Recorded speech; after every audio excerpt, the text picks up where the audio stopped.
World Islamic net work پیش کرتا ہے دنیا کے مشہور علماء اکرام کی نایاب تقریریں۔ دبئی سے علامہ ذیشان حیدر جوادی، کینیڈا سے مولانا ذکی باقری، انڈیا سے مولانا احمد علی عابدی، ایسٹ افریقہ سے ڈاکٹر مرتضیٰ علی دینا، انڈیا ہی سے Maulana Ehsan Haider Jawadi, U S A سے professor Hasnain Rajabi. World Islamic network میں 70 سے زیادہ کتابیں مختلف موضوعات پر شائع کی ہیں۔ ون کی پیش کردہ میننگ آف اسلام، ون ہی کی پیش کردہ prophet Muhammad peace be upon him and his progeny, آیت اللہ مرتضیٰ مطہری کی جہاد، ایس ایس اختر رضوی کی family life of Islam, the great Muslim scientist, one کی پیش کردہ۔ اگر آپ ان کتابوں کو مفت حاصل کرنا چاہتے ہیں تو ہمیں فوراً لکھیے۔ ہمارا پتہ ہے ورلڈ اسلامک نیٹ ورک 6769 حضرت عباس علیہ السلام اسٹریٹ، ڈونگری، ممبئی 9۔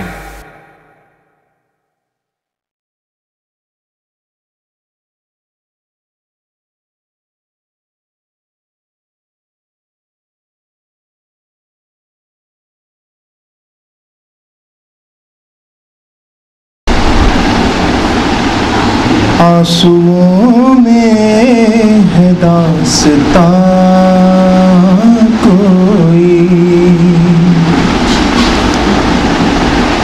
آنسوؤں میں ہے داستاں کوئی، آنسوؤں میں ہے داستاں کوئی، یوں ہی روتا ہے کب کہاں کوئی،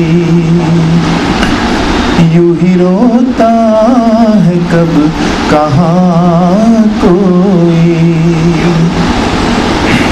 آنسوؤں میں ہے داستاں کوئی۔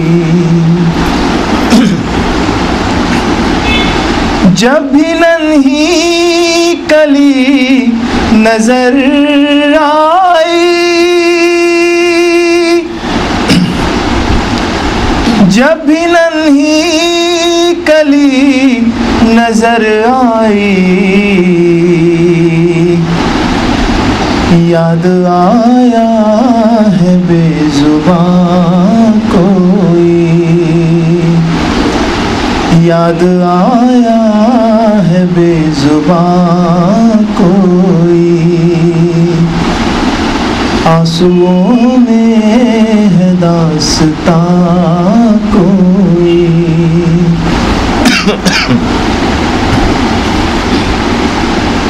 یوں لگا جیسے بول اٹھے اکبر، یوں لگا جیسے بول اٹھے اکبر، جب بھی دینے لگا اذان کوئی، جب بھی دینے لگا اذان کوئی، آنسوؤں میں ہے داستاں کوئی، جن کے در پر امان سب کو ملی، جن کے در پر امان سب کو ملی، ان کو دیتا نہیں امان کوئی، ان کو دیتا نہیں امان کوئی، آنسوؤں میں ہے داستاں کوئی۔ کتنے اعلیٰ ہے کربلا والے، کتنے اعلیٰ ہے کربلا والے، کوئی سورج ہے آسمان کوئی، کوئی کوئی سورج ہے آسمان کوئی، آنسوؤں میں ہے داستان کوئی۔ بولی زینب کہ ہے جری تو مجھے، بولی زینب کہ ہے جری تو مجھے، کیسے باندھے گا ریسمان کوئی، کیسے باندھے گا ریسمان کوئی، آنسوؤں میں ہے داستان کوئی۔ تو جو حامد نہ کرتا ذکر حسین، تو جو حامد نہ کرتا ذکر حسین، تیرا ہوتا نہیں نشان کوئی،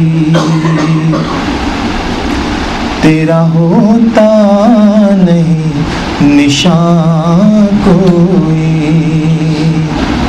آنسوؤں میں ہے داستان کوئی، آنسوؤں میں ہے داستان کوئی، یوں ہی روتا ہے کب کہاں کوئی،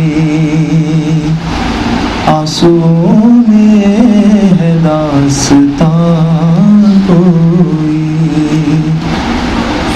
اور محمد و آل محمد، آواز بلند صلوات۔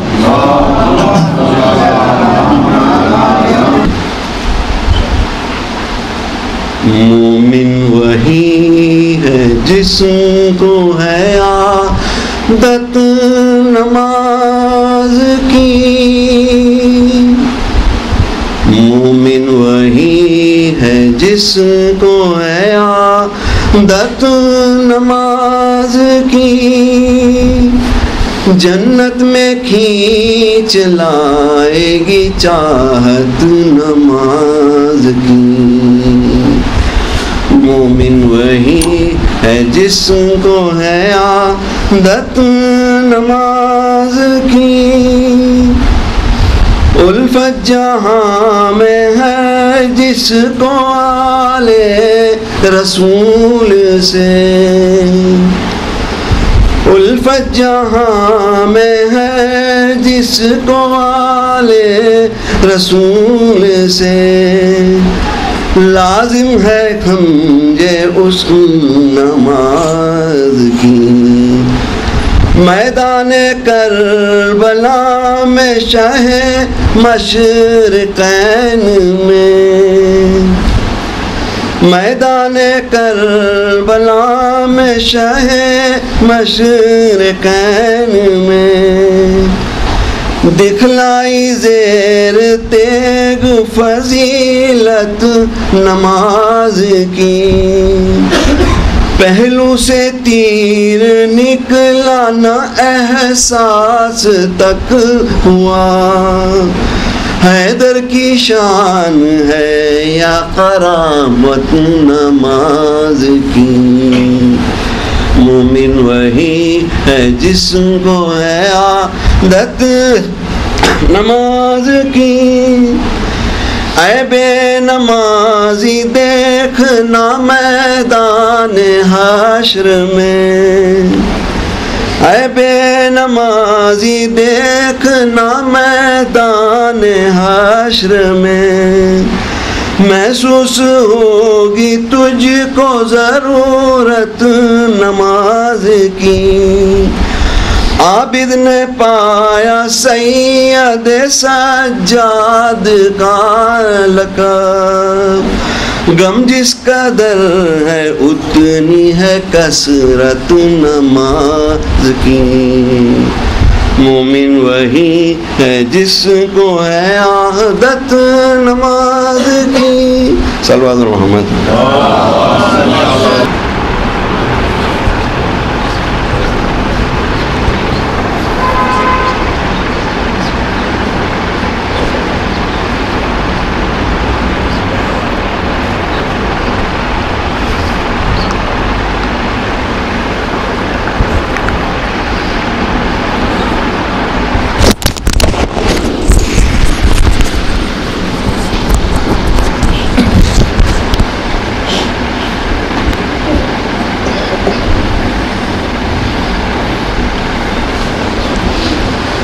اعوذ باللہ من الشیطان اللعین الرجیم. بسم اللہ الرحمن الرحیم. الحمدللہ رب العالمین. الصلاۃ والسلام علی الرسول الثقلین محبوب رب المشرقین المغربین جد الحسن والحسین ابو القاسم محمد.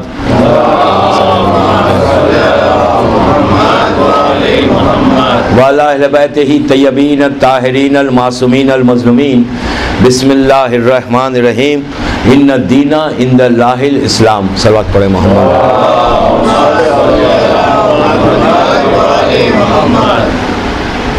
عزاداران حسین، اس عزاخانے کی آج چھٹی تقریر ہے تاریخ اسلام کے عنوان پر. تاریخ انبیاء مسلسل آپ پہلے دن سے سنتے ہوئے آ رہے ہیں، اور کل بات یہاں تک پہنچی تھی کہ جناب ابراہیم کا ذکر ہوا، اور ابراہیم کے پاس جناب حاجرہ سے جناب اسماعیل کی ولادت ہوئی، اور جناب سارہ جو آپ کی پہلی زوجہ تھی اس سے کوئی بچہ نہیں ہوا، اور جناب حاجرہ جو کنیز تھی جناب سارہ کی، ان سے دوسرے عقد کے بعد اللہ نے ابراہیم کو اسماعیل عطا کیا. کل یہاں تک ہم پہنچے تھے. جیسا کل میں نے کہا تھا کہ عورت کی ایک فطرت بھی ہے جو آج تک چلی آ رہی ہے کہ وہ دوسری عورت کو ایکسیپٹ نہیں کرتی. آج کا معاشرہ بھی ویسی ہے. ایک فطرت ہے انسان کی، جیسے فطرت ہے، نیچر ہے، ویسی عورت کا یہ نیچر ہے خدا کی طرف سے. اور اللہ تو خالق کائنات ہے، اللہ جانتا ہے، اور اس نے مرد کو اجازت دی، عورت کو اجازت نہیں دی. اور کل رات میں جیسے میں نے رضوی کالج میں کہا تھا کہ اگر وہ عورت صبر کرے اور تو اللہ اس کے لیے بہت اجر عظیم رکھتا ہے. بہرحال سارہ سے کے پاس بچہ نہیں ہے، اولاد نہیں، اور جناب حاجرہ کے پاس جناب اسماعیل ہے. تو سارہ کے دل میں ایک جلسی تو میں نہیں کہہ سکتا، اس لیے کہ ایک نبی کی ماں ہے، ان کا ایک بہت بڑا مقام ہے جناب سارہ کا. سارہ کوئی آرڈنری وومن نہیں تھی، سارہ کا بڑا مقام تھا. بہرحال جو فطرت کا تقاضا، جو نیچر کا تقاضا ہے، اس کے تحت انہوں نے جناب ابراہیم سے کہا کہ آپ حاجرہ اور اسماعیل کو لے کے یہاں سے چلے جائیں. I don't want to see them. یہ تاریخ کے جملے قصص الانبیاء، تاریخ اسلام اور حیات القلوب میں علامہ مجلسی نے بھی یہ جملہ لکھا، اور بھی لکھا، لیکن میں نہیں بیان کر رہا ہوں کہ بعد میں کوئی کنٹروورسی پیدا نہ ہو جائے. بہرحال جملے تو تاریخ میں بہت ہیں، ہم کو تاریخ میں کانٹے بھی ہے اور پھول بھی ہے. ہم کو دیکھنا ہے کہ لینا کیا ہے، ہمیں کانٹوں کو چھوڑنا ہے، پھولوں کو لینا ہے. یہ ذاکرین اور علماء کا کام ہی ہے. اس لیے کہ تاریخ اگر ہم اٹھا کر دیکھیں، کہ مثال کے طور پہ آپ صحیح بخاری اٹھا کر دیکھیں، صحیح بخاری وہ کتاب کے جو مسلمانوں کے نزدیک سب سے بہتر، سب سے اچھی، صحیح لکھا، اس کو صحیح کہا، بخاری کو صحیح کہا، لکھنے والا بخاری ہے. وہ 190 ہجری کا زمانہ، امام کا زمانہ، غریب الغربا کا زمانہ ہے جس زمانے میں وہ تھا. بہرحال اس نے جو کتاب لکھی صحیح کہا، لیکن آج اگر وہ کتاب آپ ایسی کتاب ہے کہ آپ ایون اپنے ماں بہنوں کے ساتھ بیٹھ کے نہیں پڑھ سکتے. آج جتنی تاریخ میں دوستو نبی پیدا ہوئے غیر مرزا غلام احمد یا وہ کتاب لکھی گئی رنگیلا رسول یا سیٹینک ورسز یا تسلیمہ عارف کی کتاب، جتنی آج کے دور کی کتابیں اٹھائیں پرانی اٹھائیں، رنگیلا رسول تو 50-60 سال کی پرانی بات ہو گئی، اور اس کے بعد سیٹینک ورسز آئے آپ کے سامنے، اور یہ دوسری کتاب آئی تسلیمہ عارف کی. یہ سب جو کتابیں ہیں میں ممبر سے چیلنج کے ساتھ کہہ رہا ہوں، ابھی 3-4 دن ہوں بامبے میں، اور کوئی مجھے یہ بتا دے کہ تسلیمہ عارف نے یا سیٹینک ورسز لکھنے والے رشدی نے یہ کہا ہو کہ میں نے جو کچھ لکھا اس کتاب میں وہ اہل بیت سے وابستہ جو علماء تھے ان کی کتابیں پڑھ کے لکھا.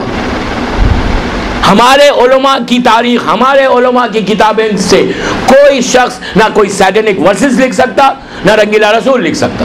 جتنا لکھا گیا ایون رنگیلا رسول لکھنے والے نے تو یہی کہا تھا کہ میں کیا کروں، میں تو تمہاری تاریخ سے لکھ رہا تھا. میں مسلمانوں نے رسول کے حال کو یا رسول کے کیریکٹر کو اس طرح پیش کیا. یہ ہم تھے، شیعہ تھا، شیعہ عالم تھے کہ جنہوں نے کردار محمد کو اس منزل تک پہنچایا، ورنہ آج مسلمان اور ذلیل ہوتا اور رسوا ہوتا، اور ہوگا ذلیل ہوگا مسلمان. اس لیے ہوگا کہ انہوں نے بانی اسلام کے مقام کو اتنا کم کیا. آپ صحیح بخاری کا پہلا والیوم، دوسرا والیوم، تیسرا والیوم پڑھ کے دیکھیں کہ کس وجہ سے انہوں نے ہمارے رسول کے کردار کو پیش کیا. تاریخ میں بہت کچھ ہے، تاریخ میں ہونے سے کچھ نہیں ہوتا. تمہارا ہی ذمہ داری ہے، تمہاری ریسپانسبلٹی ہے کہ جب تم کتاب کھولو، کتاب پڑھو تو ہر چیز کو مت لو، دیکھو کہ کیا لینا ہے اور کیا نہیں لینا ہے. صلوات پڑھے محمد وآل محمد. آپ سے معروضہ ہے تھوڑا سا اور آگے آ جائیں، بچے اگر اور آگے آ جائیں تو ایک اور پڑھ لیں باواز بلند.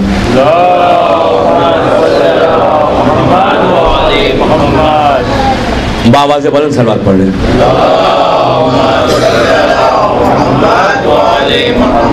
بہرحال جناب حاجرہ نے کہا کہ آپ پلیز ان کو لے کے چلے جائیں، اور یہ مشیت بھی تھی، اللہ بھی یہ چاہتا تھا کہ حاجرہ دور ہو جائے سارا سے، اس لیے کہ اللہ کی نگاہ میں کچھ اور مقصد تھا. جناب ابراہیم، جناب حاجرہ اور جناب اسماعیل کی ایج اس وقت بتائی گئی کہ وہ 1.5 یا 2 سال کے تھے، انہیں انفنٹ تھے. جناب ابراہیم، جناب حاجرہ اور جناب اسماعیل یہ تینوں چلے. کہاں یہ رہتے کہاں تھے؟ فلسطین میں رہتے تھے. فلسطین جیسے میں نے کل کہا شام اور یہ پورا ایریا وہ فلسطینی کہلاتا تھا. وہاں سے چلے. جناب سارہ کو ابراہیم نے اپنے وہیں وطن میں چھوڑا. یہ چھوٹا سا قافلہ، ایک مرد ابراہیم، جناب حاجرہ اور جناب اسماعیل یہ جا رہے ہیں. معصوم کہتے ہیں کہ جبرائیل ساتھ تھے ان کے. اب چلتے ہیں اس زمانے میں، شام سے چلتے چلتے چلتے ایک ایسے ڈیزرٹ میں پہنچے، ایک ایسے صحرا میں پہنچے کہ جہاں پہ کوئی رہتا ہی نہیں تھا. میلوں، ہنڈریڈز آف مائلز تک کوئی نظر نہیں آتا تھا. وہ ایسا ڈیزرٹ تھا کہ وہاں سے جو پرانے زمانے میں جو مکے سے یا مدینے سے جو قافلے جاتے تھے تو وہ لوگ شام کو یا یمن کو جو قافلے جاتے تھے تو وہ یہ راستہ لیتے ہی نہیں تھے، اس لیے کہ اس راستے میں کہیں پانی نہیں تھا. تو یہ ایسے ڈیزرٹ میں پہنچے. چلتے چلتے ایک مقام پہ پہنچ کے جبرائیل نے کہا کہ اے ابراہیم تم کو یہیں رکنا ہے، اللہ کا حکم ہے. رک گئے ابراہیم. ہر طرف ڈیزرٹ ہے، آپ پلیز غور سے سنیں، ہر طرف ڈیزرٹ ہے. یہاں کے مومنین بزرگ جانتے ہیں، بچوں کو اندازہ نہیں ہوگا کہ ڈیزرٹ چیز کیا ہوتی ہے. ڈیزرٹ وہ ہے، یہ ریگستان وہ ہے کہ لوگ وہاں پہ انسان ٹھہر ہی نہیں سکتا. اتنی گرمی بھی ہوتی ہے اور اتنی سردی بھی ہوتی ہے. اور پانی کا سب سے بڑی چیز اس زمانے میں پانی ہوتا تھا. آج تو ہر جگہ پانی کا انتظام ہے، لیکن اس زمانے میں جو سب سے بڑا مصیبت ہوتی تھی وہ پانی کی ہوتی تھی. اور 200 کلومیٹر اگر کسی کو ٹریول کرنا ہے، 500 کلومیٹر ٹریول کرنا ہے، اور اگر پانی کا بیچ میں کہیں انتظام نہ ہو تو وہ لوگ وہ راستہ ہمیشہ کاٹ کے دوسرے راستے سے جایا کرتے تھے. اور وہی ہوا. ایسے صحرا میں جا کر یہ ابراہیم، جناب حاجرہ اینڈ جناب اسماعیل انفنٹ ہے، پہنچے. جبرائیل نے کہا تم یہیں رک جاؤ. رک گئے. اور جبرائیل نے کہا کہ اس وقت اللہ کا حکم یہ ہے، جناب ابراہیم کو حکم یہ ہے کہ حاجرہ کو اور اسماعیل کو اسی ڈیزرٹ میں چھوڑ دو، یہی ریگستان میں چھوڑ دو اور واپس چلے جاؤ. ابراہیم رونے لگے. نبی خدا ہے، خلیل خدا ہے. میں نے کل بتایا کہ 1,24,000 میں سیکنڈ نمبر کا ابراہیم کوئی آرڈنری نبی نہیں ہے. یہ وہ ہے کہ جس کو اللہ نے اپنا دوست کہا، بڑے بڑے امتحان دے کر آیا ہے. ابراہیم جیسا نبی گریا کرنے لگا کہ پروردگار یہ صحرا، سر پہ آسمان اور نیچے زمین جہاں ہزاروں میل مطلب 100 میل سے کہیں پانی کا کوئی اندازہ نہیں. ایک عورت کو کہ جہاں کوئی گھر نہیں ہے, کوئی بستی نہیں ہے, کوئی درخت نہیں ہے, ایک چھوٹا سا درخت تھا, اس کے علاوہ کچھ نہیں تھا, کہا میں چھوڑ کے چلا جاؤں. اللہ نے کہا کہ ابراہیم میری مرضی یہ ہے کہ تم یہاں چھوڑ دو. دوستو میں نے پہلی یا دوسری مجلس میں آپ سے کہا تھا یہ سٹوری سمجھ کے نہیں سنے, ہر جملے پہ ایک میسج ہے. اطاعت الہی, اتنے بڑا سٹیٹس ابراہیم کو ملنے کے بعد, اتنا بڑا سٹیٹس, نارمل اور آرڈنری آدمی نہیں تھے, اتنا بڑا آدمی. اس کے بعد آپ دیکھیں کہ اطاعت کیا ہے. آج ہمارے پاس کچھ نہیں ہے اور ہمارے پاس اطاعت نہیں ہے. ہمارے پاس ہے کیا؟ ہمارا سٹیٹس کیا ہے؟ ہم اللہ کی بارگاہ میں کتنے مقبول ہیں؟ ہمارا مقام ہی کیا ہے؟ اس کے باوجود ہمارے پاس وہ ایگو, وہ غرور, وہ تکبر کہ ہم کسی کو, سامنے والے کو اپنی نظر میں نہیں رکھتے. ابراہیم جیسا نبی حکم الہی کے سامنے سر جھکاتا. یہ تو ابراہیم تھے. اب سنیں, وہ تو ابراہیم تھے, چلو ان کو ایک معرفت تھی پروردگار کی. جب ابراہیم چلنے لگے چھوڑ کے اپنی وائف کو, اپنے اس انفنٹ بچے کو, ہاجرہ نے ابراہیم کے پیر پکڑ لیے. ابراہیم گھوڑے پہ. ابراہیم نے کہا کہ ہاجرہ تم کو اور اسماعیل کو اسی ڈیزرٹ میں رہنا ہے, اکیلے رہنا ہے. And I am going back to my place. Hajra نے جب سنا, عورت ہے, ینگ عورت ہے, جوان تھی اس وقت, چھوٹا سا بچہ گود میں, جو سامان تھا وہ تھا, دودھ کا انتظام جو تھا, وہ اس زمانے میں جو غذا کا انتظام تھا, جتنا کیری کر سکتی تھی انہوں نے کیری کیا تھا. جیسے ہی ابراہیم چلنے لگے, ہاجرہ نے پیروں کو پکڑ لیا, پکڑ کے ایک جملہ کہا, یہ پورا میسج ہے میری آج کی مجلس کا. پیروں کو پکڑ کے کہا کہ ابراہیم یہ بتاؤ, تم جو مجھے یہاں چھوڑ کے جا رہے ہو, یہ تمہاری مرضی ہے یا خدا کی مرضی ہے؟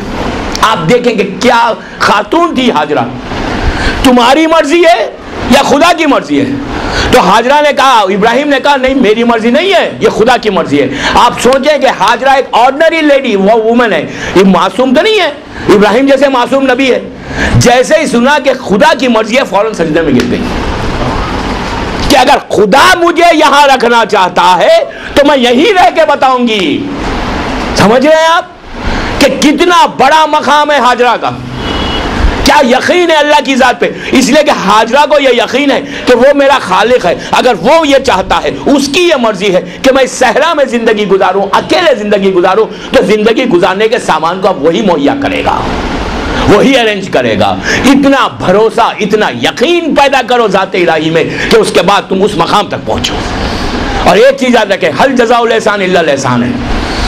احسان کا بدلہ صرف احسان ہے. اگر آپ اللہ کے لیے کچھ کرتے ہیں تو یاد رکھیں, آپ ایک قدم کوئی چیز کریں گے تو اللہ اتنا ریٹرن کرے گا, اتنا ریٹرن کرے گا کہ یو کی ناٹ امیجن. ابراہیم چھوڑ کے چلے گئے, جانے لگے ابراہیم. ہاجرہ دور تک ابراہیم کو دیکھتی ہے, روتے رہتی ہے, بچہ ہاتھ میں. ابراہیم کے آنکھوں میں بھی آنسو ہے, ہاجرہ کے بھی آنکھوں میں آنسو ہے. اچھا, ابراہیم کو تو علم نبوت سے پھر بھی کچھ پتا ہے, لیکن مقام ہاجرہ, یہ میرا بات میری ماں بہنیں سن رہی ہیں, ان کے لیے یہ پیغام. ابراہیم نبی ہیں, ان کو تو کچھ پتا ہے اپنے علم نبوت سے, یہ نوز کہ آگے کیا ہونے والا ہے. Hajra she doesn't know anything, ان کو کچھ نہیں پتا ہے کہ آگے کیا ہونے والا ہے, میری آگے کی زندگی کیا ہوگی, میں اس صحرا میں کیسے رہوں گی, کچھ نہیں. بھروسہ ذات الہی پر اتنا ہے, اللہ کی ذات پہ بھروسہ اتنا ہے کہ مرضی ہے پروردگار, اللہ کی جو مرضی ہے وہ میری مرضی. ابراہیم جہاں تک نظر آتے تھے آئے, ابراہیم آنکھوں سے دور ہو گئے. ہاجرہ کی گود میں بچہ, دن کا وقت, سورج اپنے پورے تیزی کے ساتھ, تپش کے ساتھ کھڑا ہوا ہے. ہر طرف جدھر نگاہ اٹھاتے کچھ نظر نہیں آتا, نہ کوئی لائٹ کا انتظام, نہ کوئی کمرے کا انتظام, نہ کوئی درخت. کہاں جائے, زہر وہاں کے زہریلے جانور بھی ہو سکتے. اب ہاجرہ اکیلی وقت گزارنے لگی. ایک سٹیج ایسا آیا کہ اسماعیل جو پانی تھا وہ ختم ہو گیا. جناب اسماعیل انفنٹ ہے, پیاس سے رونے لگے, بے چین ہونے لگے. یہ ماں ہے, اس کا ماں کا دل ہے. ہاجرہ نے بچے کو وہیں چھوڑا اس میدان میں, آگے بڑھی. سامنے ایک پہاڑ تھا, صفا کا پہاڑ. آج تو صفا کا پہاڑ اور مروہ کے درمیان ایئر کنڈیشن آ گیا. جنہوں نے حج کیا, عمرہ کیا, وہ جانتے ہیں, اللہ ان کے قبول کرے, اور جنہوں نے نہیں کیا اللہ ان کو جلد سے جلد کرائے. بہرحال صفا کے پہاڑ پہ گئے, بڑا پہاڑ تھا. کیوں گئی وہاں پہ؟ کہ پہاڑ پہ چڑھ کے تو دیکھوں کوئی آگے بستی تو نہیں ہے, کہیں کوئی درخت, کہیں پانی کا انتظام تو ہو جائے.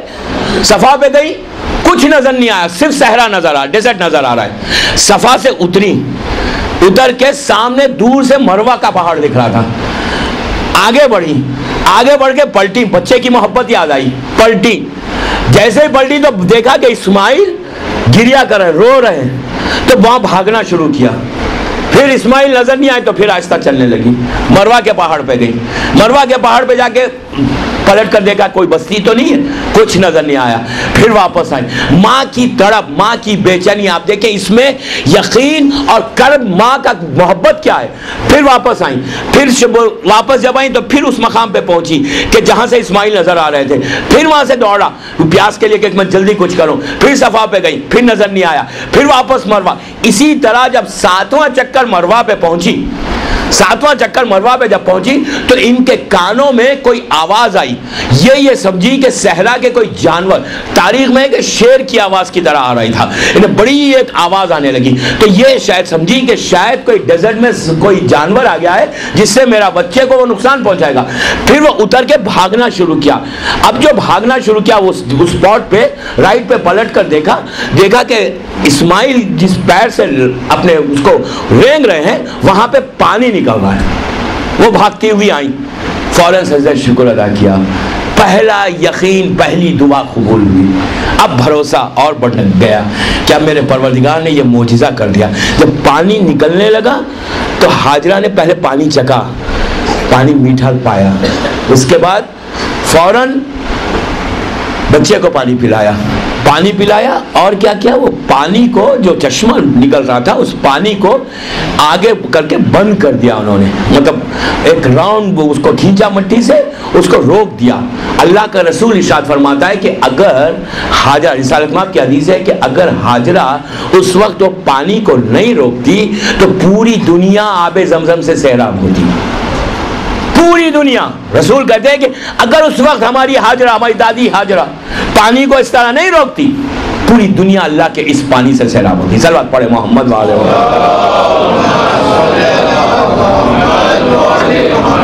ایک اور پڑھ لیں بابا سے بولا.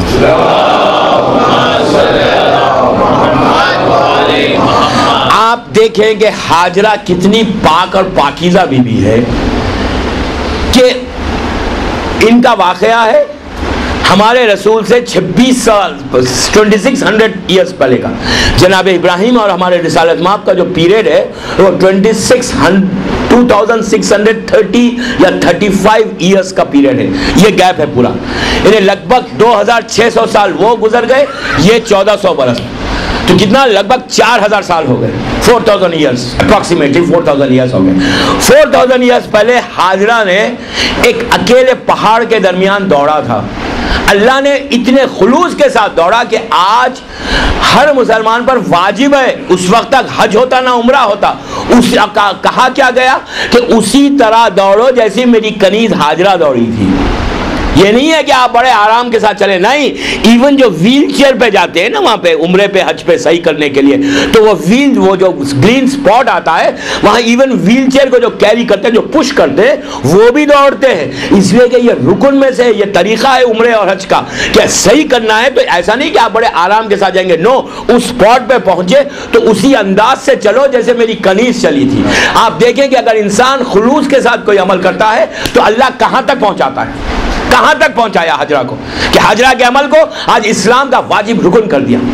اب ہوا بچہ اور یہ بیٹھی ہوئی ہے ماں, پانی سامنے, دور سے 100 کلومیٹر کی میں مثال دے رہا ہوں, 100 کلومیٹر سے ایک قافلہ مکے سے شام جا رہا تھا. ان لوگوں نے دیکھا کہ کچھ پرندے, کچھ برڈز پھر رہے ہیں وہاں پہ. پرانا زمانہ ہے, وہ لوگ سمجھ گئے کہ یہاں پہ کوئی چیز ہے. تو جو سردار تھا اس قافلے کا, اس نے اپنے کچھ 4-5 آدمی کو بھیجا اور کہا جا کر دیکھو یہ پرندے کیسا آ گئے, کیا وہاں پانی ہے. اس لیے کہ اس صحرا میں اب آبادی ہونا ہے, اللہ کو آباد کرنا ہے اس شہر کو. تو 4 یا 5 بنی تین کے قبیلے والے وہ لوگ 4-5 آئے. آ کر دیکھا کہ ایک جوان عورت, اس کے گود میں ایک چھوٹا سا بچہ اور سامنے ایک چشمہ ہے. یہ لوگ ڈر گئے, آج بھی تو ڈرتے ہیں نا, یہ کون سی جگہ ہے کوئی. اور ان کا سوال کیا تھا پہنچ کر, یہ کہا کہ یہ بتاؤ تم انسانوں میں یا جنوں میں ہو. لیکن جنوں سے پہلے سے لوگ ڈرتے, آپ نہ ڈریں، علی والے نہیں ڈرتے. انشاءاللہ موقع ملا تو میں بتاؤں گا کہ جنوں سے جنگ مولا نے کیسے کی تھی. میں کیا کروں، میرے پاس میری ٹاپک نہیں ہے، ورنہ میں آج بتاتا. آج کل میں بتاؤں گا رضوی کالج میں کہ اجنہ سے جنگ. دوستو انسانوں سے جنگ کرنا آسان ہے، انسانوں کو صحیح کرنا پھر بھی آسان ہے. تبلیغ کر سکتے ہیں، امر بالمعروف کر سکتے ہیں، لیکن جنوں کو صحیح کرنا، اسلام پہ لانا، اٹس ویری ڈیفیکلٹ. وہ مخلوق کہ جو نظر ہی نہیں آتی، آپ ادھر جائیں گے تو وہ ادھر سے آئے گی، ادھر جائیں گے تو ادھر سے آئے گی. ان کو علی نے صحیح کیا، ان کو علی نے اسلام پہ لایا. موقع ملا تو آج یا کل میں پڑھوں گا. اگر ٹاپک میں آتا کہ اجنوں کی جنگ عجیب جنگ ہے مولا کی، اور کوئی میں اپنی تاریخ سے نہیں، عمار یاسر اس کے راوی ہیں، ابو ذر الغفاری اس کے راوی ہیں کہ جنہوں نے. اور اس کے بعد اور بتاؤں کہ خلیفہ اول سے روایت ہے کہ علی نے جنگ کیسے لڑی اور اجنوں کو مسلمان کیسے کیا. 1 یا 2 یا 3 کو مسلمان نہیں کیا عزیزو، علی نے 1 لاکھ اجنہ. اس لیے کہ اب بات آئی تو 2 منٹ سن لے جنوں کے بارے میں بھی، اس لیے کہ میرے پر پریشر بھی ہے خواتین سے کہ اجنوں کے بارے میں بولوں. میں کیا بولوں، کہاں تک بولوں. چل پڑھے محمد والے محمد. اور یہ پرابلم ہماری عورتوں میں بہت ہے، جن بھوت کا، لیکن ہم نہیں ڈرے. اجنہ یہ مخلوق ہے اللہ کی، یہ ہے. سورہ دعائے کمیل میں آپ کیا کہتے ہیں کہ پروردگار اجنوں کے شر سے اور انسانوں کے شر سے محفوظ رکھ. دعائے کمیل میں علی بتا رہے ہیں کہ ان دونوں کے شر سے محفوظ رکھ. اور ہم اپنے امام زمانہ کو سلام کرتے ہیں کہ السلام علیکم یا امام انس والجان. کیا آپ انسان اور جنوں کے امام ہیں؟ مخلوق تو ہے، مخلوق سے انکار نہیں ہے، لیکن ان کو اس میں ایک چیز سن لیں، اس میں شیعہ بھی ہیں، سنی بھی ہیں. اجنوں میں شیعہ بھی ہیں، ہو سکتا ہے بامبے میں شیعہ زیادہ ہوں، سنی بھی ہیں، ہندو بھی ہیں اور عیسائی بھی ہیں. 4 مذہب کے لوگ ہیں ان جنوں میں. یہ ٹرائب سسٹم ہے ان کے پاس. بہرحال میری ٹاپک نہیں ہے، میں موقع ملا تو رضوی کالج میں بتاؤں گا. بہرحال تو ان لوگوں نے آ کے یہ پوچھا کہ آپ جنوں میں سے ہیں یا انسانوں میں سے؟ تو جناب حاجہ نے کہا نہیں میں انسانوں میں سے ہوں. تو پوچھا کہ یہ پانی کا مالک کون ہے کنویں کا؟ تو آپ نے کہا کہ میں اور یہ میرا بیٹا. تو کیا ہم یہ پانی پی سکتے ہیں؟ تو آپ نے کہا پیو. جب پانی پیا تو میٹھا شیرین پانی. اچھا اس پانی کے بارے میں بتا دوں کہ 70 بیماریوں کی دوا ہے آب زمزم. 70. اور عربی میں جب بھی 70 لفظ 70 استعمال ہوا نا، جہاں بھی کہ 70 دفعہ استغفار پڑھو یا 70 دفعہ یا ستارو پڑھو یا 70 دفعہ یا مسبب الاسباب پڑھو، جہاں جہاں 70 استعمال ہے لفظ 70 کا معنی یہ ہے کہ انلمیٹڈ. مطلب اس کے آگے اگر کچھ بولنا ہے تو نہیں بولیں گے. 70 سے 70 لاکھ بھی ہو سکتے، 70 ملین بھی ہو سکتے. اب وہ کرم ہے پروردگار کے کتنا عطا کرے.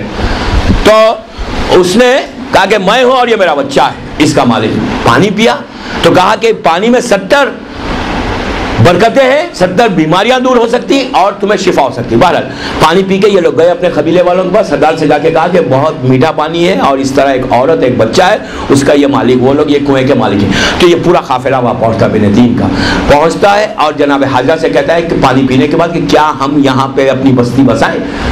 تو انہوں نے کہا کہ آئی ڈونٹ مائنڈ. تو پھر وہ لوگ رہنے لگے. پھر انہی کے ساتھ جناب اسماعیل جو ہے بڑے ہونے لگے جب 2 سال کے تھے. 1 سال اچھا ادھر جناب ابراہیم پہنچ گئے سارا کے پاس. تو ادھر ابراہیم کو اللہ نے جبرائیل کے ذریعے وحی کر کے سب بتا دیا کہ اس طرح پانی ہے، تمہاری بیوی اور تمہارا بچہ خیریت سے.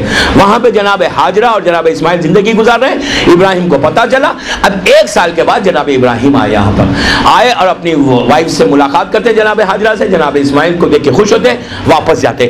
اسی طرح 8 سال ہر سال ابراہیم آتے تھے، ملاقات کرتے تھے. جب 10th ایئر کے ہو گئے ابراہیم اسماعیل، جب 10 سال کے ہو گئے، جب اس سال آئے جناب ابراہیم وہاں پر اسماعیل سے ملنے اور حاجرہ سے ملنے، تو اس وقت اللہ نے ابراہیم کو حکم دیا کہ اب تم میرا گھر بناؤ، یہاں پر ہمارا گھر بناؤ، ویسا بناؤ، اس جگہ پہ بناؤ کہ جہاں پہ آدم نے بنایا تھا اور نوح کے طوفان نوح سے پہلے ہم نے اس خیمے کو آسمانوں پہ اٹھا لیا تھا، اسی جگہ پہ بناؤ. تو جبرائیل پہنچ کر انہوں نے نقشہ بنا کے کہا کہ یہاں پہ تم ہمارے گھر کی تعمیر کرو. ابراہیم نے اور اسماعیل نے مل کر خانہ کعبہ کی تعمیر کرنا شروع کی. جناب اسماعیل جو پتھر تھے وہ دیا کرتے تھے، ایک پتھر پہ کھڑے رہ کر جناب ابراہیم دیواروں کو بلند کرتے تھے اور کسی نے ہاتھ نہیں لگایا خانہ کعبہ کو بنانے میں. صرف جناب ابراہیم اور جناب اسماعیل، قبیلے والے ہیں، دوسرے لوگ ہیں، لیکن کسی کو اجازت نہیں تھی کہ اللہ کے گھر کی تعمیر کریں. یہ باپ اور بیٹے بن کے بننے لگے. تو جس پتھر کے اوپر جناب ابراہیم نے کھڑے رہ کر تعمیر کعبہ کیا تھا, اس پتھر کے اوپر جناب ابراہیم کے پیروں کے نشان بن گئے. آج جو خانہ کعبہ میں مقام ابراہیم ہے, آپ مقام ابراہیم کے پاس جا کر دیکھیں کہ جو ان کے پیروں کے نشان ہیں کوئی نارمل پیر نہیں, اچھے خاصے بڑے, کہ آپ اندازہ لگا سکتے ہیں کہ ابراہیم کی ہائٹ اور ان کی طاقت اور وہ کیا ہوگی. بہرحال وہ اب حج کے ایک رکن میں ہے کہ مقام ابراہیم سے آپ کو طواف کرنا ہے.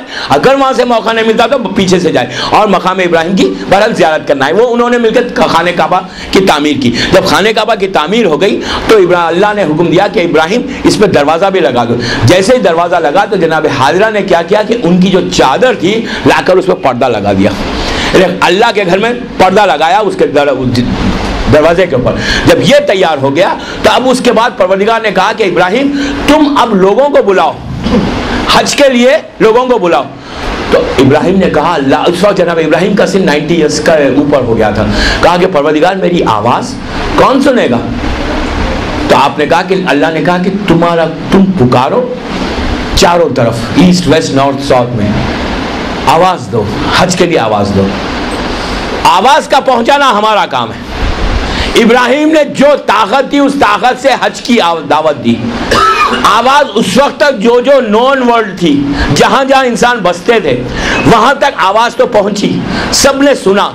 اب معصوم یہ کہتے ہیں کہ اس کے بعد یعنی اس زمانے کے بعد قیامت تک جتنے ارواح جتنے انسان پیدا ہونے والے تھے اور ان کی ارواحوں کو اللہ نے جمع کیا اور ان کے ارواحوں تک ابراہیم کی اس آواز کو پہنچوایا. جب آواز پہنچی تو جن جن لوگوں نے اپنے اپنے اس وقت اس دور میں لبیک کہا, معصوم کہتے ہیں کہ جتنی دفعہ کہا اتنی دفعہ آج دنیا میں وہ حج کرے گا.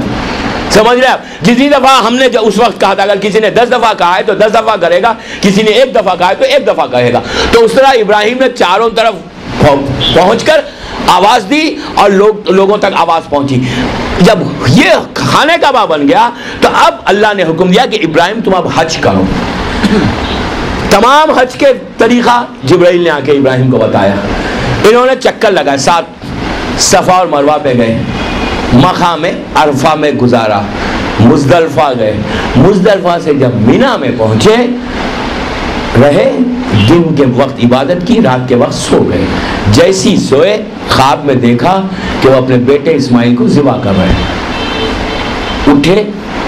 اٹھ کے اپنے بیٹے سے کہا کہ بیٹا میں نے یہ دیکھا ہے کہ تم کو میں ذبح کر رہا ہوں. تو اسماعیل یہ بھی نبی خدا ہے, فوراً کہا بابا آپ مجھے صابرین میں پائیں گے, آپ مجھے صابرین میں پائیں گے.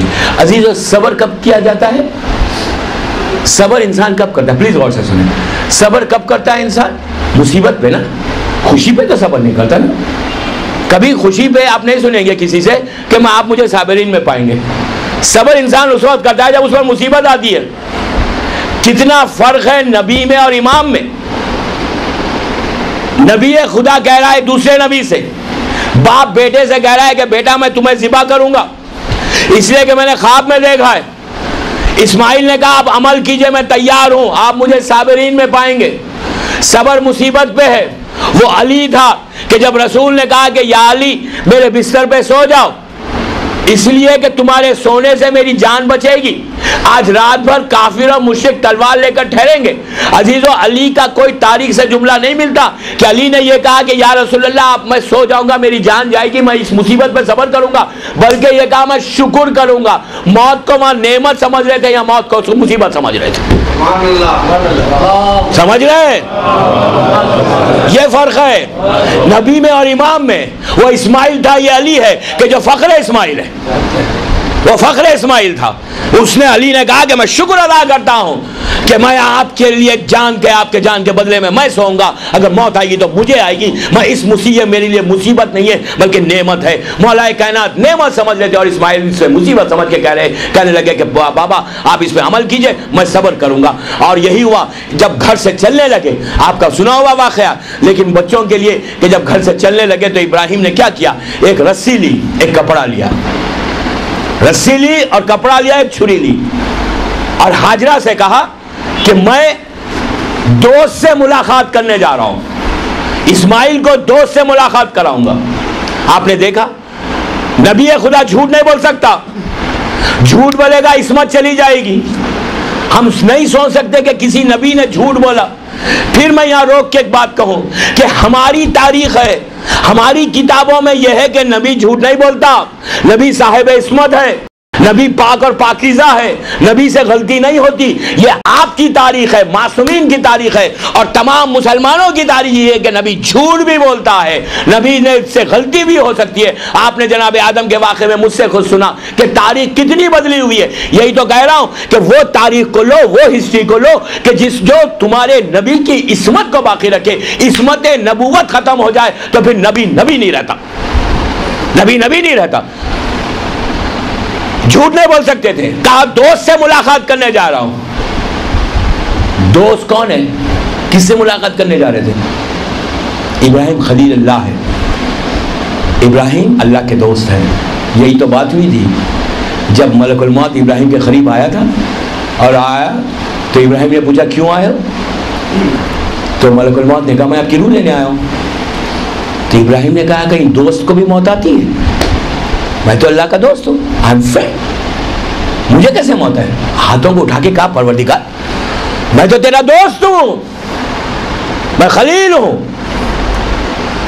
اور کئی دوست کو موت دے گا؟ اللہ نے عجیب جواب دیا، عجیب جواب دیا. پلٹ کے کہا کہ ابراہیم وہ دوست تھی کیا کہ ایک دوست پکارے دوسرا دوست جواب نہ دے؟ وہ دوستی کیا ہے؟ تو یہ دنیا کے دوست ہیں کہ آج ہیں کل نہیں، وقت پہ آگے ہاتھ پھیلا لے دوست بنا لے. اسی لیے دوست بنانے سے پہلے سوچو کہ صحیح فرینڈ ہے نہیں ہے تمہارا ریئل فرینڈ. دنیا میں دوست بہت کم ہوتے ہیں، ظاہری طور پہ تو ہزاروں دوست ہے، ریئل دوست ہے جو مصیبت میں تمہارے کام ہے وہ تمہارا دوست ہے. صلوات پڑھے محمد و آل محمد. ایک اور پڑھنے بابا سے بلند. ابراہیم اسماعیل کو لے کے چلے مینا میں، جہاں آج ہم جا کر 3 دن رہتے ہیں، جہاں قربانی کرتے ہیں. مینا میں پہنچے. مینا میں پہنچنے کے بعد ابراہیم نے اسماعیل سے پھر کہا کہ بیٹا مجھے ذبح کرنا ہے. تو کہا بابا میں تیار ہوں، آپ مجھے صابرین میں پائیں گے.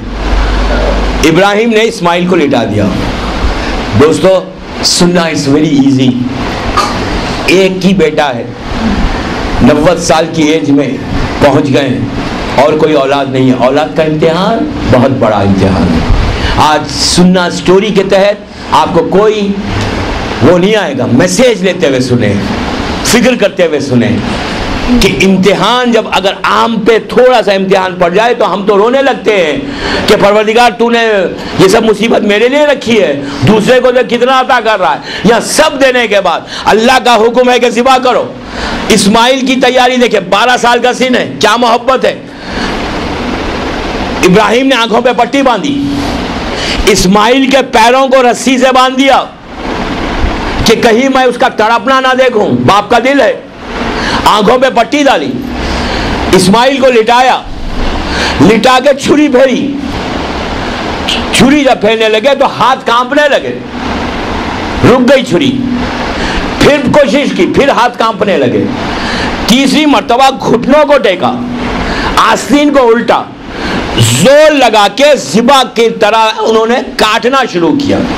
ابراہیم جب ذبح کر رہے تھے، ابراہیم کو پتا نہیں تھا کہ ابراہیم جو کاٹ رہے ہیں وہ یہ سوچ کے کاٹ رہے ہیں کہ میں اسماعیل کے گلے کو کاٹ رہا ہوں، اس لیے کہ اللہ نے اس امتحان کو بہت بڑا امتحان مانا ہے. ابراہیم مکمل طور پر کامیاب ہوئے اس امتحان میں. آسان بات نہیں ہے، سننا آسان ہے، عمل کرنا بہت مشکل ہے. ایک بیٹا 12 سال کا اتنا چاہتے ہیں، ان کی ایج 90 ایئرز ہو گئی، ان کو پتا ہے کہ اب میری کوئی اولاد نہیں ہے، اس کے باوجود اللہ کی محبت اور اطاعت میں اتنے ڈوبا ہوا ابراہیم جب تیسری مرتبہ چھری سے نہیں چلنے لگا تو گھٹنوں کو ٹیک کے پورا زور لگا کے انہوں نے ذبح کیا. اور جب ذبح چل رہی تھی، جب خون نکل رہا تھا، ان کی آنکھوں پہ تو پٹی ہے، یہ تو سمجھ رہے ہیں کہ اسماعیل ذبح ہو رہا ہے. مکمل طور پر ذبح ہونے ہونے کے بعد جب اسماعیل نے آنکھوں سے پٹی ہٹائی تو آپ اس وقت ابراہیم کے فیلنگز کا اندازہ لگائیے کہ اب ابراہیم یہ سوچ کے آنکھوں سے پٹی ہٹا رہا ہے کہ اب میں اپنے بیٹے کا گلا کٹا ہوا گلا دیکھنے والا ہوں. تو جو سیکنڈز جو گزرے ابراہیم کے, وہ جو سیکنڈز گزرے اس کے دل کی دھڑکن کا اندازہ لگاؤ کہ کس حالت میں ہوگا ابراہیم کہ اب میں اپنے اس معصوم بچے کا کٹا ہوا گلا دیکھوں گا. اللہ وہ پوری دھڑکنوں کو نوٹ کرتا ہے, کاؤنٹ کرتا ہے. جب وہ پٹی ہٹی تو ابراہیم دیکھ کے دنگ آ گئے کہ وہاں پہ تو ایک دمبا ہے جو ذبح ہو گیا اور اسماعیل دور کھڑے ہوئے ہیں. فوراً رونے لگے, ہاتھوں کو اٹھا دیا. کیا کہا, پروردگارا کیا میری یہ قربانی قبول نہیں ہوئی, کیا تم اس سے راضی نہیں ہوا؟ اصل دوستو رضا پروردگار ہے, مرضی ہے, رضا ہے. کوشش یہ کرو کہ تمہاری عبادتیں, دعاؤں میں یہ بھی دعا ایڈ کرو کہ اللہ تو راضی ہو جا. دوستو سب راضی ہو جائے نا کوئی فائدہ نہیں ہے. پوری دنیا آپ سے راضی ہے, پوری دنیا, ہر انسان راضی ہے, بیوی بچے خاندان والے پوری دنیا کے سب راضی ہے. اور اگر خدا راضی نہیں ہے کوئی فائدہ نہیں. پوری دنیا ناراض ہے, پوری دنیا آپ کے خلاف ہے, خدا راضی ہے, کافی ہے. یہ میرے جملے نہیں, یہ عابد بلگرامی کے جملے نہیں ہیں, یہ حسین ابن علی کے جملے ہیں. کیا کہا دعائے عرفہ میں, دعائے عرفہ کے جملے کیا ہے حسین کے؟ 60 ہجری کا حج عمرے میں بدل کر میدان میں آ کر ہاتھوں کو اٹھا کے کہا پروردگارا اس نے کیا کھویا جسے تجھے پا لیا, اور اس نے کیا پایا جسے تجھے کھو دیا. کیا کھویا جسے تجھے پا لیا, وہ انسان نے کیا کھویا؟ پوری دنیا کو کھو دے, اللہ کو پالے, اس انف. اور اس کے بعد حسین کہتے کہ پروردگارہ اس نے کیا پایا جسے تجھے کھو دیا.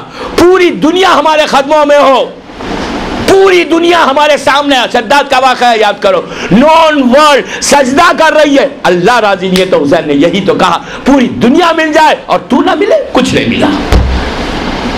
ابراہیم کام گئے, ہاتھوں کو اٹھا کے کہا پروردگارہ کیا میں اپنے امتحان میں فیل ہو گیا, ناکام ہو گیا, تو مجھ سے راضی نہیں ہے؟ آواز آئی کہ فدیے نہ ہو بے ذبح عظیم میں, ہم نے اس کو ذبح عظیم میں بدل دیا. ابراہیم نے کہا کس میں بدلا؟ تو اس میں روایت میں ہے کہ نور محمد سامنے آیا اور کہا کہ تیری نسل سے جو آخری نبی ہوگا اس کا نواسا حسین, اس کی قربانی کو ہم نے ذبح عظیم میں بدل دیا. پھر مظلوم کربلا کو بتایا. روایت کا جملہ ہے کہ علامہ مجلسی لکھتے ہیں کہ جب مظلوم کربلا کا نقش سامنے آیا تو ابراہیم رونے لگے اور کہا کہ اس وقت حسین ذبح عظیم بنتا ہے تو میں اپنے بیٹے اسماعیل سے زیادہ میں عزیز رکھتا ہوں حسین کو. صلوات پڑھے محمد والے.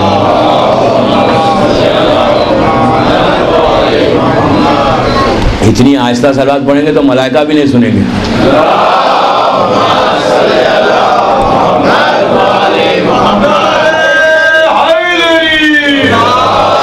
میں یہ سمجھ رہا تھا کہ آج ویکینڈ ہے تو سب ناشتہ کر کے آئے ہیں.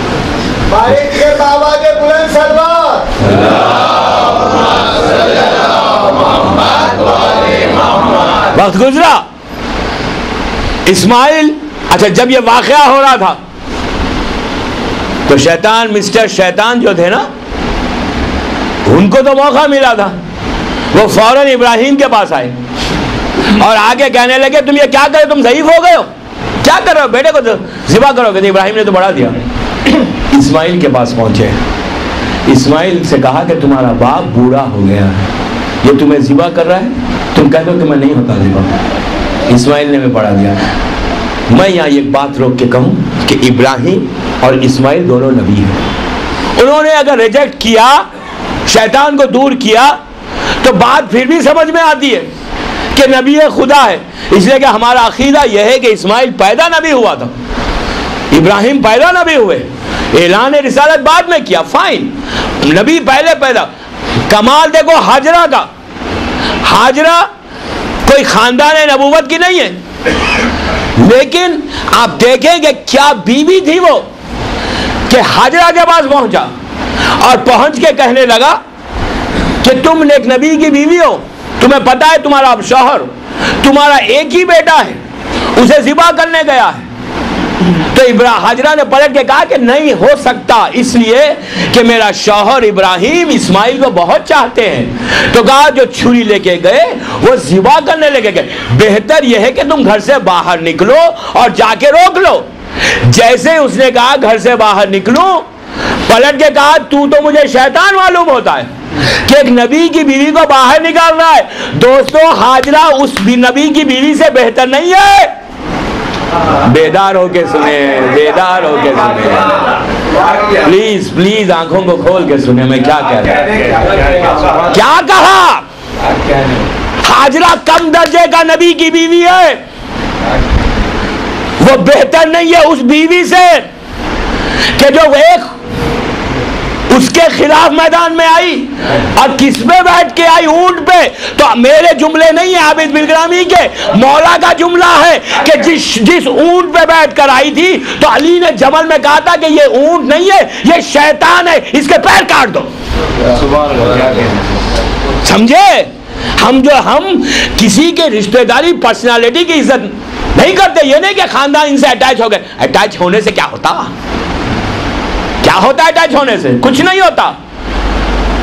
ہم عزت جو کرتے ہیں نا، جس سے یہ راضی، ہم اس کی عزت کرتے۔ ہوگی رسول کی بیوی، سو واٹ،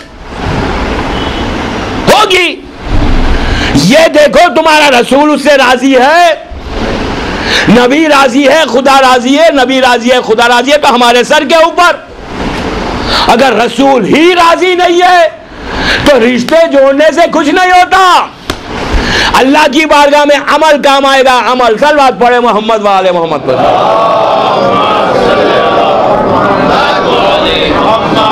حاجرہ نے روکا۔ آج جو 3 شیطانوں کو پتھر مارتے ہیں نا، وہ اسی لیے مارتے ہیں۔ آج مسلمان جب پتھر مارتا ہے تو بڑے شوق سے مارتا ہے۔ حج پہ کبھی جا کے دیکھیں کہ کتنے شوق سے مارا جاتا ہے۔ حکم ہے پتھر مارنے کا، یہ جاہل مسلمان جوتے بھی مارتا ہے۔ اور شیطان بھی سوچتا ہوگا کہ تم کو میں نے کتنا بیوقوف بنایا، 3 دن تم سے مار کھاؤں گا اور سال بھر تم کو ماروں گا۔ نہیں، سال بھر وہ ہمیں مارتا ہے، 3 دن مار کھا لے گا، کتنا مارو گے؟ مارو، اس کے بعد تم کو آنا تو میرے پاس ہی ہے۔ عورت ہو یا مرد، مارتے بڑے شوق سے۔ یہ سنت حاجرہ اور ابراہیم اور اسماعیل ہے کہ جنہوں نے شیطان سے دور کیا تھا۔ جب گھر تعمیر ہو گیا، گھر بن گیا، حج ہو گیا، ابراہیم واپس وطن چلے گئے۔ اسماعیل جب واپس آئے تو حاجرہ نے ابراہیم اور اسماعیل سے پوچھا، مینا سے جب واپس آئے، کہ ماجرا کیا ہے؟ تو ابراہیم نے پورا واقعہ سنایا کہ یہ میں نے خواب دیکھا تھا اور اس طرح ذبح کرنا چاہ رہا تھا، وہ بکرا آ گیا۔ اچھا، یہ دمبے کے بارے میں یہ ہے کہ آپ نے پہلی میری مجلس سنی کہ یہ جو دمبا آیا تھا ابراہیم کے بدلے، اسماعیل کے بدلے میں، یہ وہی دمبا تھا جس کو حابیل نے اللہ کی بارگاہ میں نظر کی تھی۔ سمجھے؟ جو حابیل اور قابیل کی جو نظر میں نے پہلی مجلس میں پڑھی تھی، یہ وہی دمبا اللہ نے پلٹایا جو فدیہ بنا جناب اسماعیل کے لیے۔ وہی دمبے کو آیا تھا، تو یہ بھی تاریخ میں کہ وہی دمبا تھا جس کو حابیل نے اللہ کی بارگاہ میں نظر میں پیش کیا تھا۔ بہرحال ابراہیم تو چلے گئے۔ حاجرہ کے بارے میں یہ ہے کہ آپ نے گلے کے نشان کو دیکھا اور اتنا روئی اتنا روئی۔ بعض روایتوں میں ہے کہ 1 مہینہ، بعض روایتوں میں ہے کہ 1 سال یا 2 سال کے اندر آپ کی وفات ہو گئی۔ ادھر مکے میں وفات ہو گئی حاجرہ کی۔ اسماعیل 15 سال کے ہیں اور ابراہیم پہنچ گئے اپنے وطن۔ پھر 1 سال کے بعد آئے تو پتا چلا کہ اس طرح ان کو پتا چل گیا تھا جبرائیل کے ذریعے کہ آپ کی وفات ہو گئی۔ ادھر اسماعیل اس قبیلے میں بڑے ہو رہے ہیں۔ اس کے بعد یہ بڑے ہوئے، بڑے ہونے کے بعد انہوں نے اسی قبیلے میں شادی کی۔ اب اسماعیل مکے کی زمین پر جتنے لوگ تھے، جتنی بستیاں تھیں، وہاں کے لیے نبی قرار پائے۔ اچھا، اسماعیل کے زمانے میں جو ہے یہ جو گھوڑا، آج ہارس ہے، جو گھوڑا ہے، یہ جنگلی جانور مانا جاتا تھا۔ پہلے گھوڑا سواری جو کی وہ جناب اسماعیل اسماعیل نے کی. ان کے دور سے شروع ہوئی گھوڑا سواری. پہلے گھوڑے سواری نہیں ہوتی تھی. یہ جانور کو وحشی جانور مانا جاتا تھا اور یہ جانور اس طرح بستیوں میں نہیں رہتے تھے. انہوں نے اس کی پہلی دفعہ گھوڑا سواری کرنے کا جو طریقہ اس دنیا میں ہے وہ جناب اسماعیل کا ایجاد کیا ہوا ہے. ادھر جناب ہاجرہ جناب ابراہیم اپنے وطن پہنچے. وطن پہنچنے کے بعد سارا کو اللہ نے ایک بیٹا عطا کیا. سارا کو ایک بیٹا عطا کیا. جناب آپ دیکھیں کہ قدرت کیا ہے پروردگار کی. سارا کی ایج 90 ایئرس ہو گئی تھی. ابراہیم 105 سال کے یا 110 سال کے تھے. حکم ہوا کہ ابراہیم اللہ تمہیں ایک بیٹا عطا کرے گا. تو کہا پروردگار میری ایج دیکھ. تو کہا نہیں, اللہ نے کہا کہ میں عطا کروں گا. ابراہیم نے جا کے اپنی بیوی سے کہا سارا سے کہ اللہ تم سے مجھے ایک بیٹا لے گا. تو سارا نے کہا کہ کیسے ممکن ہے, میری ایج دیکھو 90 ایئرس کی ہو گئی ہوں میں, اب مجھے بچہ نہیں ہوگا. تو اب ابراہیم نے پلٹ کہا کہ اللہ قادر مطلق ہے, جس کو چاہے عطا کرے. پھر وہاں پہ ولادت ہوئی. جناب سارا پریگننٹ ہوئی. پریگننٹ کے بعد ولادت ہوئی. ولادت جو ہوئی ان کو اللہ نے اسحاق جیسا بیٹا عطا کیا. ابراہیم کو 2 بیٹے اور دونوں نبی. 2 نبی تھے ایکچولی. ابراہیم کے 6 بیٹے ہیں لیکن 2 نبی پائے, ایک اسماعیل ایک جناب اسحاق. اسحاق سے جو جنریشن چلا, اسحاق کے بعد یعقوب ہے, یعقوب کے بعد یوسف ہے, یوسف کے بعد ان کے بیٹے ہیں. وہ سلسلہ چلتے ہوئے جناب موسیٰ تک پہنچا. جناب موسیٰ سے چلتے ہوئے جناب عیسیٰ تک پہنچا. اسحاق کی نسل جو جناب سارا کے ساتھ تھی وہ اسحاق جناب عیسیٰ ابن مریم کے پاس آ کے رک گئی. اور ادھر جناب اسماعیل کی نسل, اچھا جناب اسحاق کی ولادت سے پہلے جناب ابراہیم نے خواب دیکھا, اور خواب میں یہ دیکھا کہ 1000 ستارے 1000 سٹارز ہیں جو ان کے سامنے آ کے ٹھہر گئے. تو اب جب صبح ہوئی اس کی بشارت جناب جبرائیل سے پوچھا تو کہا کہ یہ جو 1000 ہے تو اس طرح اسحاق کی نسل میں 1000 نبی پیدا ہوں گے. اور وہی ہوا, اس لیے کہ 1,24,000 انبیاء ہیں. بعض نبی ایسے تھے کہ وہ اپنی بستی کے لیے تھے, بعض اپنے گھر والوں کے لیے, بعض اپنے خاندان والوں کے لیے, بعض سب کے لیے. صرف جناب ابراہیم وہ نبی ہے کہ نبی ہے اور امام ہے. اچھا ابراہیم پہلے امام ہے ظاہری طور پر قرآن کے لحاظ سے. میں اپنے اماموں کی بات نہیں کر رہا ہوں. ہمارے امام آج سے نہیں, اس وقت سے ہے کہ جب دنیا میں کچھ نہیں تھا. آدم آب و گل میں تھے جب بھی یہ امام تھے. اس لیے کہ آپ نے میری پہلی مجلس میں سنا ابراہیم تو بعد میں آئے. انسان پہلے امام ہے قرآن کے لحاظ سے, اس لیے کہ ابراہیم کو اللہ نے انسانوں کا امام بنایا. ہمارا امام انسانوں کا نہیں ہے, صرف انسانوں کا امام نہیں ہے. ہمارا امام ہر چیز کا امام ہے. جنوں کا بھی امام ہے, حیوانات کا بھی امام ہے, ہر کا امام ہمارا امام ہے. لیکن ابراہیم کو اللہ نے صرف انسانوں کے لیے امام بنایا تھا. ان کی نسل ایکچوئل جو نسل چلی, جو جنریشن چلا بعد میں, یہ 2 ان کے بیٹوں سے چلا. نبوت کا جنریشن یہاں پر اسحاق کا جنریشن ختم ہوتا ہے عیسیٰ کا, اور جناب اسماعیل سے جو جنریشن چلا, اس لیے کہ اسماعیل کا مقام بہت ہے. قربانی دی گئی, اسماعیل اس منزل تک پہنچ کہ ذبح عظیم میں بدلا گیا. وہاں سے نسل چلی قیامت تک. آج جتنے سید ہیں, جتنے سادات ہیں, جو بھی سادات ہیں, وہ نسل اسماعیل سے ہے, اور یہ نسل انشاءاللہ قیامت تک باقی رہے گی. اس لیے کہ قرآن میں خدا کہہ رہا ہے کہ انا آتیناک الکوثر فصلی لربک وانحر ان شانک هو الابتر. کوثر کے بارے میں جب پوچھا گیا کہ مولا یہ کوثر کا کیا ہے, جیسے سنی علماء نے کہا کہ ایک نہر کا نام ہے, ایک درخت کا نام ہے, جنت کا نام ہے, نبوت کا نام ہے. تو معصوم سے روایت کی کہ نہ یہ جنت کا نام ہے, نہ نہر کا نام ہے, نہ وہ درخت کا نام ہے, بلکہ یہ کثیر التعداد اولاد کا نام ہے. اور یہ اولاد کسی ام البنین کے بطن سے نہیں ہوئی بلکہ فاطمہ کے بطن سے, جو قیامت تک باقی رہے گی.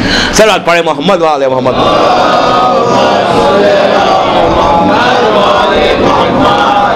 دوستو ابھی تو بالکل جناب ابراہیم کئی حالات ختم نہیں ہوئے اور 45 منٹ ہو گئے, اور میرے پاس صرف 4 مجلسیں اور ہیں, اور مجھے اور پہنچنا ہے جناب موسیٰ اور عیسیٰ تک. بہرحال میں کوشش کروں گا واقعات کو چھوڑتا ہوں, چھوڑ کے آپ کو آگے پہنچاتا ہوں کہ ابراہیم کی زندگی گزر رہی تھی شام میں, اور ہاجرہ ادھر ہاجرہ کی وفات ہو گئی, اور صرف ایک بیوی جناب ابراہیم کی اس وقت تھی, جناب سارا. سارا سے اسحاق پیدا ہوئے. اسحاق کا پیدا ہونے کے بعد ابراہیم جناب سارا اور جناب اسحاق کو لے کر حج کے لیے آئے, اور انہوں نے جناب سارا کے ساتھ 15 حج کیے. جب اسحاق آئے تو اسماعیل سے پہلی ملاقات ہوئی. انہیں دونوں بھائی جو ظاہری طور پہ سونتیلا بھائی کہیں, سونتیلا تو نہیں ہوتا, باپ ایک ہی ہے, تو دونوں بھائیوں سے ملاقات ہوئی. دونوں نبی ہیں. وہ جلس نہیں تھی کہ تم دوسری ماں کے, یہ دوسری ماں کا, یہ بھی جو حصہ ہے نا ہمارے معاشرے کا, جو سماج کا, کہ یہ اس طرح سے اگر دل میں کوئی چیز رکھ کے زندگی گزارا جاتا ہے تو اعمال خراب ہوتے ہیں۔ بہرحال دونوں بھائیوں سے ملاقات ہوئی، ادھر اسماعیل کی نسل چلنے لگی اور ادھر جناب اسحاق کی نسل چلنے لگی۔ اب ابراہیم کا عالم یہ کہ ابراہیم اللہ کی بارگاہ میں امتحان پہ امتحان دینے لگے، اور ابراہیم وہ پہلے شیعہ ہیں۔ آپ دیکھیں عجیب بات ہے کہ ابراہیم کو قرآن میں اللہ نے اعلان کر کے کہا کہ یہ وہ مسلمان ہے اور یہ وہ پہلے شیعہ ہے۔ معصوم سے پوچھا کہ شیعہ کا لفظ کیسا استعمال ہوا، تو کہا کہ ابراہیم ہمارے شیعوں میں سے ہے۔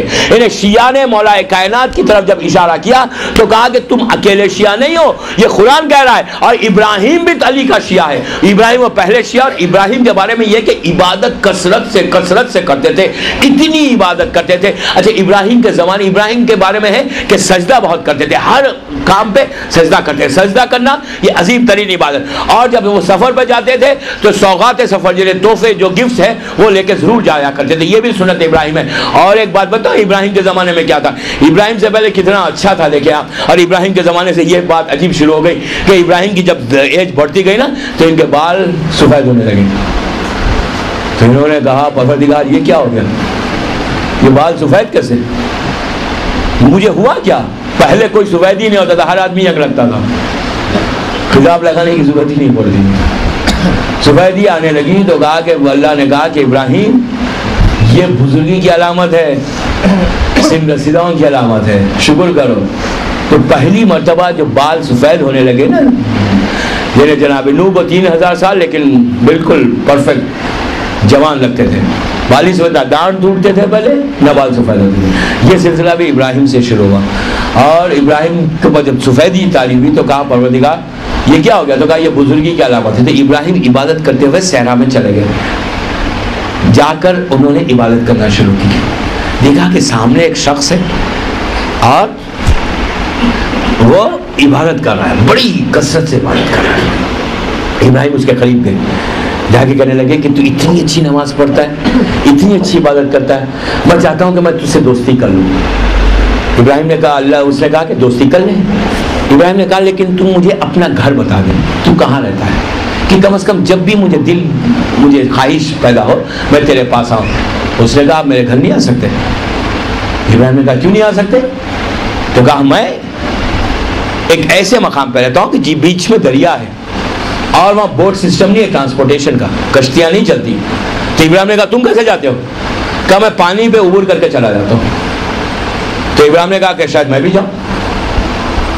چلے دونوں پہنچتے ہیں، پہنچ کر آپ سن کے خوش ہوں گے، وہ پہنچ کے کہتا ہے کہ بسم اللہ الرحمن الرحیم، وہ شخص ابراہیم نہیں، پلٹ کے کہتا ہے کہ پروردگار، دعا کرتا ہے اللہ سے کہ تجھے محمد کے وسیع علی کا واسطہ، آنے والے محمد کے وسیع علی کا واسطہ پانی پر مجھے راستہ بنا دے۔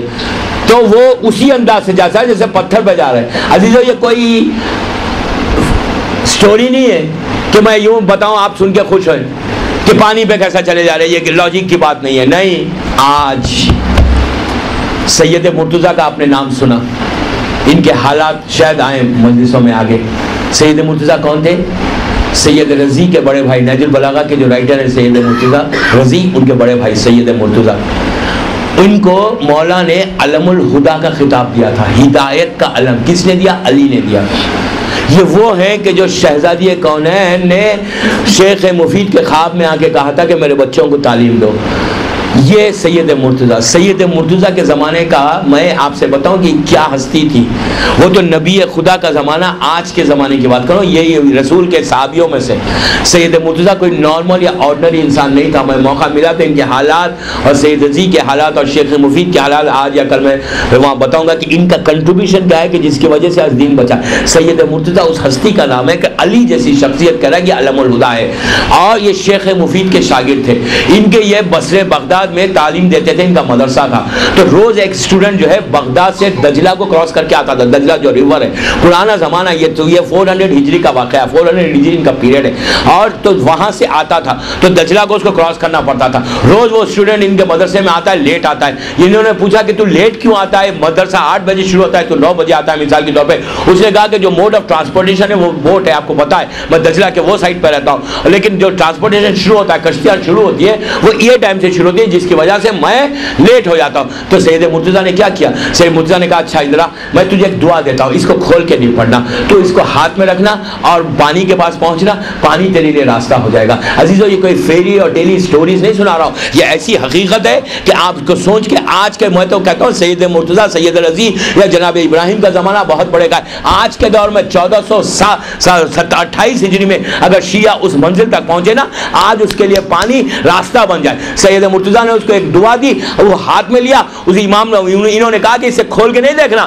تو پہنچنا پانی کے پاس, تیرے لیے راستہ ایسا ہو جائے گا جیسا کہ تو زمین پہ چل رہا ہے. اور دوسرے دن اس نے ٹرائی کیا, بالکل راستہ ویسے ہی بنا, ٹائم پہ مدرسہ پہنچنے لگا, روز ہاتھ میں لیتا تھا, کراس کرتا تھا دجلہ کو, پہنچ جاتا تھا. ایک دن اس نے سوچا کہ آخر لکھا کیا ہے سید نے, ذرا کھول کے تو دیکھ لوں ہے کیا چیز اس کے اندر. میں کوئی فیری سٹوریز نہیں سنا رہا ہوں. اس نے کھولا, جب کھولا تو سید نے لکھا کیا, صرف بسم اللہ الرحمن الرحیم. اس نے کہا وہ بسم اللہ میں اتنا اثر, یہ تو میں بھی لکھ سکتا تھا, سید نے کیا لکھا. اس کے بعد اس نے خود لکھا, اب پانی میں پیر ڈالتا ہے تو اندر ڈوبتا ہے. لکھنے والے پہ فرق ہے, کون صاحب تقویٰ ہے, کون نارمل انسان ہے. اپنے آپ کو اس قابل نہیں سمجھو, اسی لیے کہا نبی کو بڑا بھائی مت سمجھو. یہ مسئلہ نہیں ہے کہ ہم بڑے بھائی ہیں, کہاں کے بڑے بھائی ہیں. اگر صورت اور شکل میں ہم جیسے ہیں تو وہ ان کی مجبوری ہے. معصومین کا سب سے بڑا امتحان یہ تھا کہ ہم جیسے انسانوں کی شکل میں آئے. سب سے بڑا امتحان معصوم کا یہ تھا. وہ اللہ کی پاک اور پاکیزہ مخلوق جو ہزاروں لاکھوں برس اس کے پاس پاک جگہ پہ رہ کے عبادت کرے, جس کے اطراف سب معصوم مخلوق تھی عرش پہ, ان سب کو چھوڑ کے ہمارے خاطر چاہتا معصومین جو آئے نا, وہ ان کا سب سے بڑا امتحان تھا جو زمین پہ ہماری شکل میں آئے. ہم جیسے جانور, انسان کیا ہے, ایک جانور کی شکل ہے. پھر میں کہہ رہا ہوں یہ میرے جملے نہیں ہیں, عابد بلرامی کے جملے نہیں. آپ کے سامنے چھٹے امام کی وہ حدیث ہے جب ابو بصیر نے پلٹ کے کہا کہ مولا اتنے ہزاروں لوگ حج کر رہے ہیں, آپ دیکھ نہیں رہے, تو امام نے کیا کہا, ابو بصیر میرے قریب آ, آنکھوں پہ ہاتھ پھیرا, پھر کے کہا اب دیکھ کتنے حج کر رہے ہیں. تو ابو بصیر کہتا ہے کہ جو ہزاروں طواف کر رہے تھے وہ سب جانور تھے اور صرف چند انسان تھے جو کعبے کے اطراف گھوم رہے تھے. میں کیا کروں, میرے پاس وقت نہیں ہے, ورنہ بتاتا کہ تقوی, اللہ کا شکر ادا کرو کہ وہ ستار العیوب ہے, اللہ کا شکر ادا کرو کہ اللہ نے پردے ڈال دیے. اگر یہ آنکھوں کے سامنے سے پردے ہٹ جائیں نا, حقیقی معنوں میں ہم سب کے چہرے نظر آ جائیں کہ کس کا چہرہ کیا بنا ہوا ہے. گناہ کے ذریعے, گناہ کثرت سے جب انسان کرتا ہے نا تو چہرہ پھر انسان کا چہرہ نہیں رہتا. معصوم کی حدیث آپ نے سنی, معصوم نے کیا کہا, جانور ہو جاتا ہے. شکر ادا کرو, صلوات پڑھے محمد و آل محمد.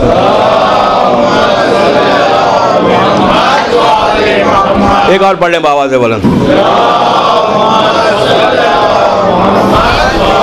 عزیزوں میں بڑا مجبور ہوں, 1 گھنٹہ یہی ہو گیا. آج ویکنڈ ہے, مجھے پتا ہے 5-10 منٹ آپ کے لے کے میں اپنی تقریر کو ختم کروں. پورا 1 گھنٹہ ہو گیا, ابھی ہم ابراہیم ہی پر ہیں. لیکن میں کل سے ابھی اعلان کر دوں,